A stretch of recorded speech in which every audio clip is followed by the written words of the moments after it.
Pernahkah kalian berpikir bagaimana seandainya besi yang panjang dipotong menjadi dua bagian, kemudian dua potongan besi tersebut dipotong lagi menjadi dua bagian, dan begitu seterusnya sampai besi itu menjadi potongan yang paling kecil dan tidak bisa dibagi atau dipotong lagi? Pernahkah juga kalian berpikir hamparan pasir di pantai yang tampak dari kejauhan seperti permadani, namun ketika didekati dan dipegang ternyata hanya butiran-butiran kecil? Nah, seperti itulah semua zat yang ada di dunia ini, yang juga tersusun atas partikel-partikel paling kecil yang menyusun zat yang lebih besar. Partikel-partikel kecil yang menyusun zat lebih besar ini oleh para ilmuwan dikenal dengan sebutan atom. Pencetus teori atom modern pertama adalah seorang ilmuwan Inggris bernama Dalton pada tahun 1803. Nah, Dalton adalah seorang pertama yang melibatkan kejadian kimiawi seperti halnya kejadian fisik dalam merumuskan gagasan tentang atom. Dia mendasarkan asumsinya pada data kuantitatif. Dalton mengibaratkan atom sebagai bola pejal dan mengemukakan 4 postulatnya. Yang pertama, materi tersusun atas partikel-partikel yang sangat padat dan kecil yang tidak bisa dibagi lagi. Partikel itu dinamakan atom. Yang kedua, atom itu suatu unsur identik dalam segala hal, tetapi berbeda dengan atom-atom unsur lain. Yang ketiga, dalam reaksi kimia terjadi penggabungan atau pemisahan dan penataan ulang atom-atom dari suatu komposisi ke komposisi lain.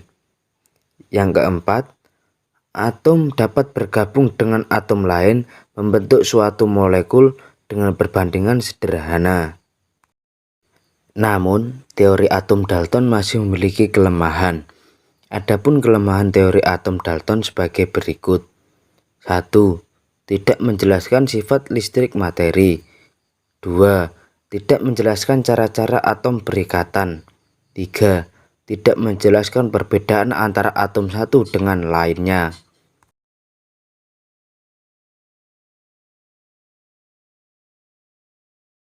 Thomson melakukan percobaan dengan menggunakan tabung sinar katoda yang ditemukan oleh William Crookes, atau juga disebut sebagai tabung Crookes, yang menghasilkan sinar katoda tersebut.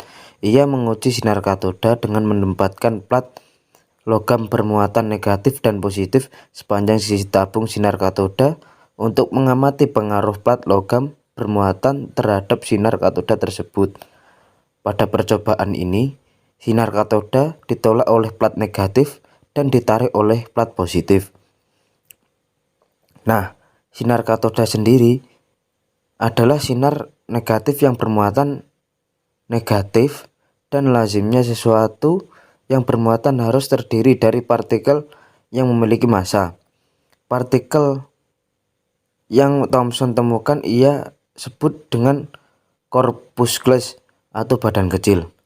Namun istilah corpuscles ini diganti menjadi elektron oleh para ilmuwan, sehingga Thomson dianggap sebagai penemu elektron. Thomson juga mengukur massa partikel yang telah diidentifikasi dengan menentukan jumlah sinar katoda yang membelok ketika ia memberi variasi tegangan. Thomson menemukan bahwa massa elektron 1860 kali lebih kecil daripada massa atom terkecil, yakni atom hidrogen. Penemuannya membantah teori Dalton bahwa atom adalah bagian terkecil dari materi, dan dari penemuannya Thomson menyimpulkan bahwa elektron adalah partikel dasar atom. Thomson tidak hanya menggunakan hasil eksperimen untuk menyusun teori atomnya, tetapi juga memadukan dengan hasil eksperimen Goldstein pada tahun 1886. Dari hasil analisis kedua eksperimen ini dikatakan bahwa Thomson sebagai model kue kimis, sebab dalam menggambarkan penyebab muatan positif dan muatan negatif mirip kue kismis. Bola dianggap sebagai kue bermuatan positif, sedangkan kismisnya adalah elektron yang bermuatan negatif. Model atom Thomson cukup berhasil dalam menjelaskan sifat-sifat fisika berbagai gas dan radiasi cahaya dari gas yang dipanaskan. Namun model atom ini memiliki kelemahan, yaitu tidak mampu menjelaskan terjadinya spektrum gas hidrogen.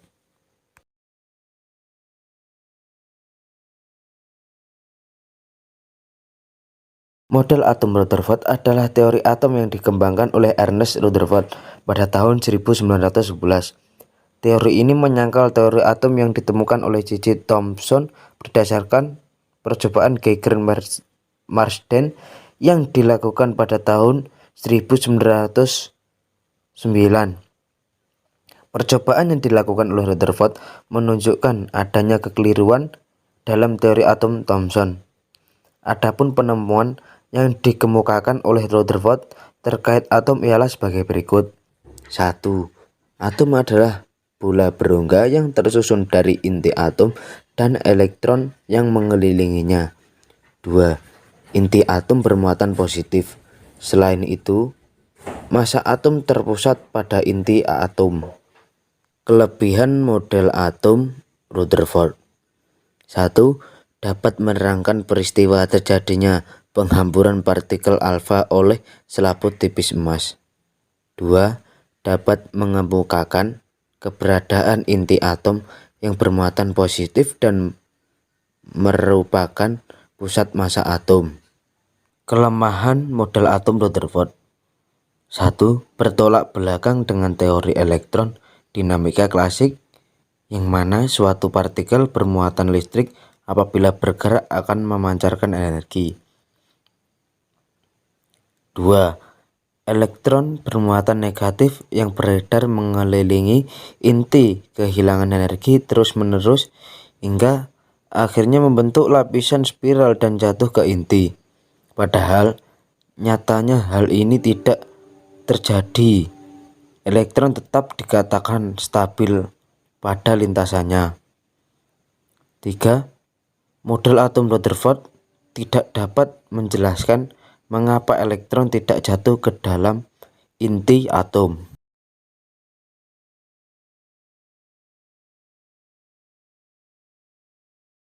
Model atom Bohr dijelaskan oleh Niels Bohr sejak tahun 1913. Dalam teorinya, Bohr menyatakan konsep elektron yang bergerak mengelilingi inti atom sebagai orbitnya. Teori atom Bohr menegaskan adanya elektron yang mengelilingi atom bermuatan proton dan neutron yang terlihat seperti planet-planet yang mengelilingi matahari dalam tata surya. Akan tetapi, orbit atau garis lintasan elektron dengan inti atom ini memiliki jarak-jarak tertentu sesuai dengan tingkatan energi dari elektronnya. Atom Bohr punya 3 postulat, yaitu sebagai berikut.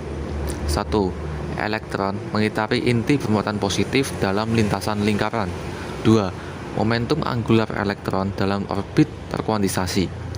3. Elektron bisa mengalami transisi dari orbit dengan energi En ke orbit dengan Em.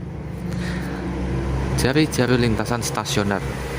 Menurut postulat Bohr, dalam keadaan stasioner, elektron tidak melepaskan dan tidak menerima energi. Elektron terus bergerak pada orbitnya dengan momentum sudut sebesar L sama dengan M kali V kali R sama dengan lagi NH per 2P. Dengan L sama dengan momentum sudut, N sama dengan bilangan kuantum utama, H sama dengan konstanta Planck. Energi total elektron. Berdasarkan postulat Bohr, elektron hanya melepaskan energi ketika melompat ke lintasan yang lebih dalam dan akan menyerap energi jika pindah ke lintasan yang lebih luar.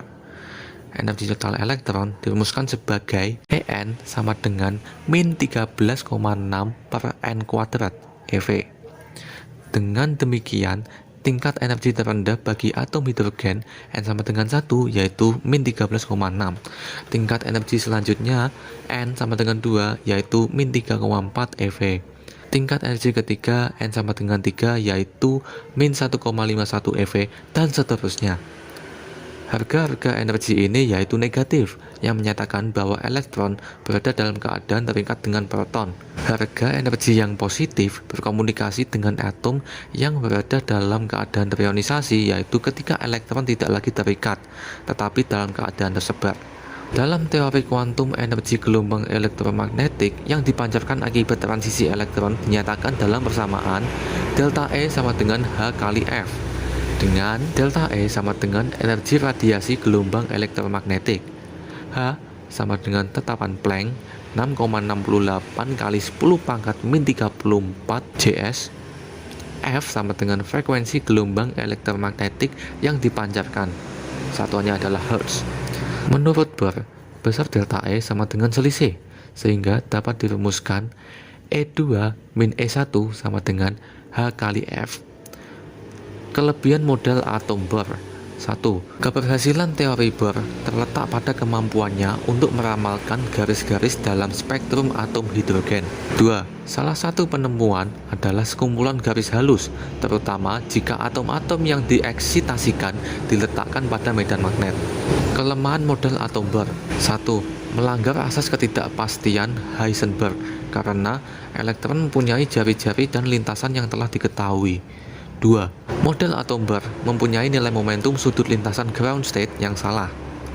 3. Lemahnya penjelasan tentang prediksi spektra atom yang lebih besar. Atom hidrogen memiliki unsur yang paling sederhana nih, yaitu terdiri dari satu proton dan satu elektron.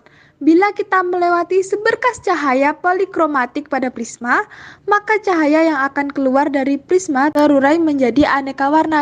Spektrum ini kita dapat menyebutnya spektrum kontinu. Namun, spektrum atom hidrogen ternyata bukan merupakan spektrum kontinu loh teman-teman, tetapi berupa garis-garis spektrum dalam jarak tertentu yang teratur. Spektrum ini disebut spektrum garis. Pada tahun 1885, J.J. Balmer secara empiris mendapatkan bahwa panjang gelombang garis-garis yang dihasilkan spektrum hidrogen terletak pada daerah cahaya tampak. Ini juga bisa disebut cahaya deret Balmer. Nah, dalam teori atom Bohr memiliki kelemahan. Untuk mengatasi kekurangan-kekurangan tersebut, pada tahun 1926,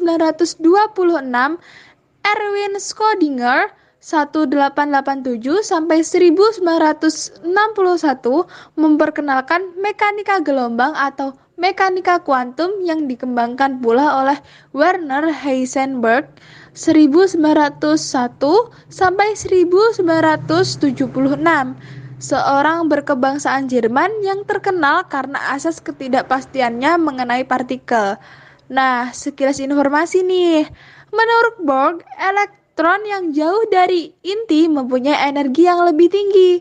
Pada suhu tinggi, elektron dapat meloncat ke tingkat yang lebih tinggi dengan menyerap energi.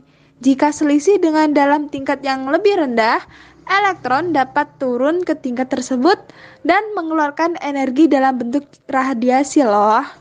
Untuk menyatakan tingkat energi elektron yang digunakan bilangan kuantum, ada 4 macam bilangan kuantum yang dapat menggambarkan keadaan elektron, yaitu 1.